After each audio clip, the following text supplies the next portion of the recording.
अंबेडकर नगर जनपद की बहुचर्चित सीट टांडा विधानसभा से बहुजन समाज पार्टी के कद्दावर नेता और विधायकी का चुनाव लड़ रहे गौस अशरफ उर्फ गौसी मियां ने न्यूज लाइव इंडिया से की खास बातचीत।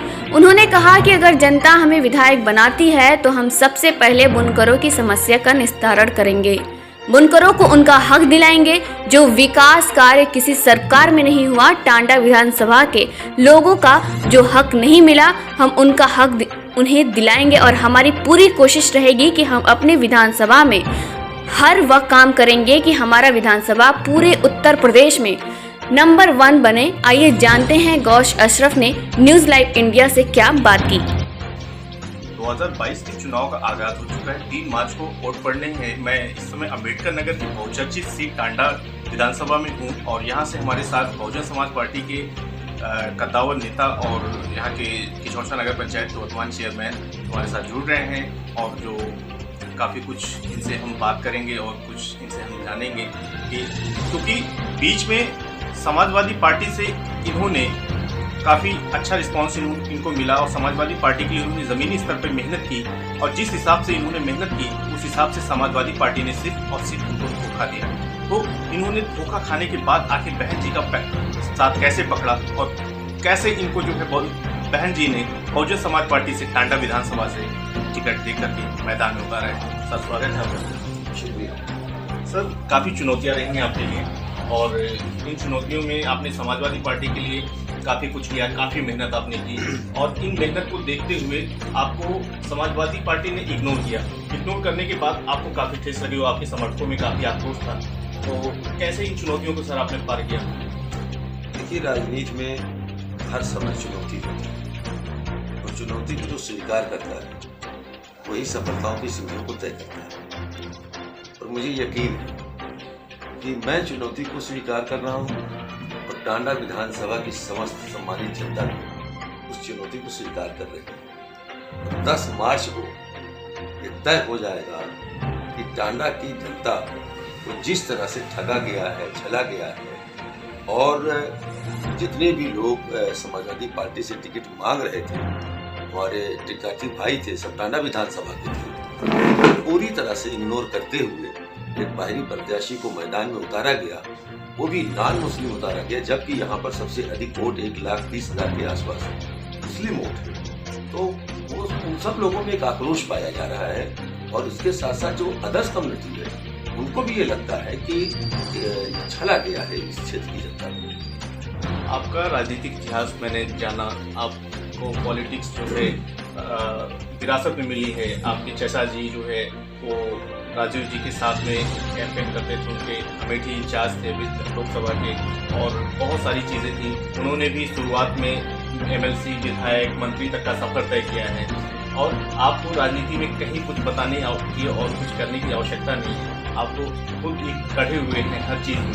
तो सर किन चुनौतियों के साथ सामने वालों को आप पटखनी देंगे? देखिए, सबसे बड़ी चीज़ की मेरा जो सामाजिक और राजनीतिक 30-35 साल की जो मेरी सेवा रही है, मुझ पे लोग बिलीव करते हैं, भरोसा करते हैं और बिलीव और भरोसा जो मेरे ऊपर है उन्होंने मुझे आजमाया है कि किसी के ऊपर अगर कोई दिक्कत परेशानी आई और उसने 12 बजे रात में भी आवाज़ दिया है तो कभी मैंने उसको तनहा नहीं छोड़ा, उसकी परेशानी में मैं शामिल रहा। यहाँ तो यही भरोसा, यकीन जो है मेरी गुडविल है और इसी बुनियाद पे मैं कह रहा हूँ कि कितना भी बड़ा नेता मेरे सामने क्यों ना आ जाए, मेरी क्षेत्र की जनता उसे झूठ चटाने के लिए तैयार है। सर, यहाँ के प्रशासन ने और यहाँ की जो मौजूदा सरकार है उसने आपको काफ़ी परेशान किया, आपको कई बार जिला बदल किया है, आपके ऊपर कई धाराएं लगाई हैं, काफ़ी कुछ आपके ऊपर किया गया। आप मौजूदा नगर पंचायत चेयरमैन हैं, आपके चेयरमैनी के ऊपर भी काफ़ी ब्लेम लगाए गए हैं। तो सर, ये आखिर प्रशासन किन दबाव में आकर के इस तरह से कार्रवाई आपके ऊपर कर रहा है? क्या इसका जवाब जनता चुनाव में देगी? यकीनन देगी। देखिए, शासन प्रशासन जो है, जब आप एक विरोधी मानकर आप काम करोगे तो कहीं ना कहीं जनता को ये लगता है कि हमारा जो मसीहा है, हमारा जो साथी है, जो हमारे दुख दर्द में खड़ा होता है, उसे परेशान किया जा रहा है और ये जानबूझ के किया जा रहा है। मैं आपको बताऊं कि 3 बार से कंटिन्यू मेरी वाइफ जो शबाना खातून जो बहुजन समाज पार्टी की विधानसभा की प्रत्याशी है, वो चेयरपर्सन होती चली आई। हर चुनाव में उनका वोट भी बढ़ा है और वो जीतती जा रही है। पिछले चुनाव में वो निर्दल ही लड़ी और संपूर्ण प्रत्याशियों जमानत जब्त हुई, चाहे वो सपा हो, चाहे बसपा हो, चाहे भाजपा हो या कांग्रेस हो। मैं आपको और बताऊं कि छोटे से चुनाव में नगर पंचायत की दरगाह मखदूम अशरफ बहुत दुनिया में जाना पहचाना जाता है। मेरे विरुद्ध समाजवादी से नरेश उत्तम जी 21 में आके प्रचार करके गए, कांग्रेस से राज बब्बर जी आके प्रचार करके गए, बीजेपी से लल्लू सिंह साहब जो सांसद अयोध्या हैं उन्होंने प्रचार किया, विनय कटियार जी ने प्रचार किया। मगर इस जनता ने जिस तरह से अपना वर्णित दिया, जिस तरह से अपना भरोसा जताया, उत्तर प्रदेश का ये इतिहास है कि पिछले चुनाव में संपूर्ण प्रत्याशियों की जमानत जब्त कराई, जो उत्तर प्रदेश का एक नया रिकॉर्ड है। सर, अगर आप चुनाव जीतते हैं और चुनाव जीतने के बाद आपके वो कौन से 5 काम होंगे जिनको किसी आज तक विधायक ने पूरा नहीं किया है? आपके टांडा विधानसभा में बुनकरों की समस्या सबसे बड़ी समस्या है। आपके टांडा विधानसभा में आबादी जो है टांडा की, वहाँ पर काफ़ी कुछ ऐसी चीज़ें हैं कि जहाँ पर किसी भी चीज़ का निस्तारण, मतलब जैसे एग्जांपल आपको दे रहा हूँ, नाली हो गया, सड़क हो गई और गली हो गई, तो काफ़ी सकरे हैं। और क्षेत्र में बहुत सारी चीज़ें हैं जहाँ पर रोड है। भाजपा सरकार तो बहुत दावा करती है कि हमने सड़कों को बनाया, हमने सड़कों को चमकाया, कहीं भी गड्ढा नहीं है। तो वो 5 काम आप कैसे बताओ मुझे कि वो 5 काम आपकी प्राथमिकता में होगा और सबसे पहले आप वो 5 कामों को करेंगे सर? और जैसे शिक्षा में, स्वास्थ्य में क्या आपकी? देखिए, जैसे आपने कहा पर 5 काम, इसमें कोई शक नहीं कि सबसे बड़ा काम है वो हमारे बुनकर भाइयों का है। वो है, उनकी ये मांग है कि उनका जो है पावर लूम से ही सारा काम चल रहा है, यानी कि बिजली से सारा काम होता है। तो बीएसपी की सरकार ने भी उनको फ्लैट रेट में बिजली मिलती थी, पर हाथ पावर उनका रेट फिक्स था 65 रुपया पर हाथ पावर। उसी तरह से मैं इनको फ्लैट उनका फिक्स कराऊंगा पर हाथ पावर, क्योंकि अभी जो उनसे बिजली ली जा रही है, उनको दी जा रही है, वो यूनिट की हिसाब से मीटर से उनका लगा हुआ है, उसमें वो अफोर्ड नहीं कर पा रहे हैं, जिसकी वजह से उनको बहुत दिक्कत आ रही है। और मेहनत बहुत करती है, कौन मेरी बहुत मेहनती है, अपना खून पसीना एक करती है, मगर जिस तरह से उनको फल मिलना चाहिए वो नहीं मिल पा रहा। तो वो दुख देख के बहुत दर्द होता है और उनके दर्द को मैं महसूस करता हूँ और मैं यकीन दिलाता हूँ कि उनके इस मसले को मैं हल जरूर करूँगा, चाहे जो हो जाए। दूसरी चीज़ आपने कहा टांडा नगर का, देखिए वो नगर पालिका है, मगर मुझे अफसोस है एबिलिटी वाला कोई चेयरमैन नहीं आया।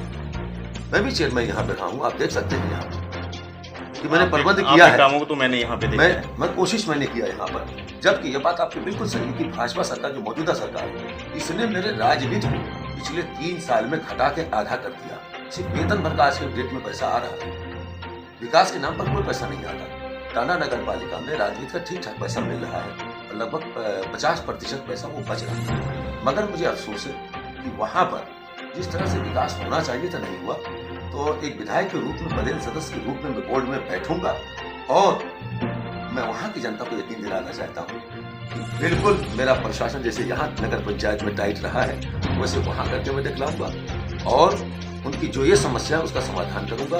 वहाँ एक चीज़ सबसे बड़ी चीज़ है कि अभी मुझे मालूम पड़ा है वहाँ पर कि हाउस टैक्स 1-1 लाख 2-2 लाख रुपया लगा दिया गया। मैं ऐसा हरगिज़ नहीं करूँगा। मैं अपने तमाम टांडा नगर पालिका वासियों को ये जरूर यकीन दिलाता हूँ कि आप अभी कोई पैसा न जमा कीजिए और जैसे ही ये सरकार गठन होगी, मेरी नगर पंचायत में भी हाउस टैक्स लगा है, मगर उसमें मैंने ऐसा सिस्टम किया है कि गरीब से गरीब आदमी को भी तकलीफ नहीं होगी, मिडिल क्लास को भी तकलीफ नहीं होगी और हाई क्लास को भी तकलीफ नहीं होगी। यही फार्मूला मैं वहाँ पे लागू करूँगा ताकि किसी के साथ कोई जुल्म ज्यादती ना हो सके और जो एक नॉर्मली जो होता है हाउस टैक्स वो जमा हो सके। जनता के बीच में आप किन मुद्दों को लेकर के जा रहे हैं? जनता से क्या आप कहते हैं कि हम 2022 का चुनाव लड़ रहे हैं, 2022 में आप हमें इस बार चुनाव जितवाइए? आपका, जहाँ तक जानता हूँ कि सर आपका ये तो पहला विधानसभा है मेरी जानकारी, और जनता से क्या आप वादा करते हैं?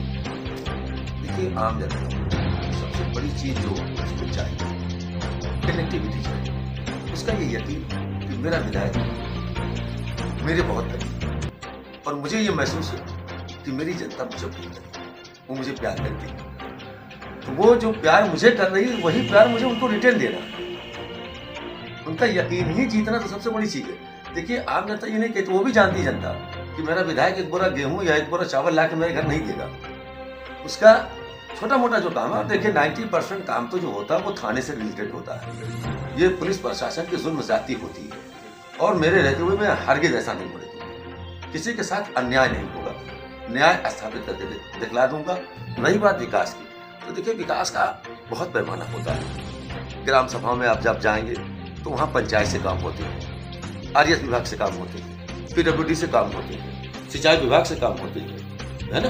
तो वो सब मुझे मालूम है कहाँ से काम लेना है और किस विभाग से लेना है, कि वो एबिलिटी मेरे अंदर है, वो टैलेंट मेरे अंदर है, और मैं करके दिखलाऊंगा कि अब तक 70 साल में जितने विधायक हुए वो अलग थे और मैं बिल्कुल अलग।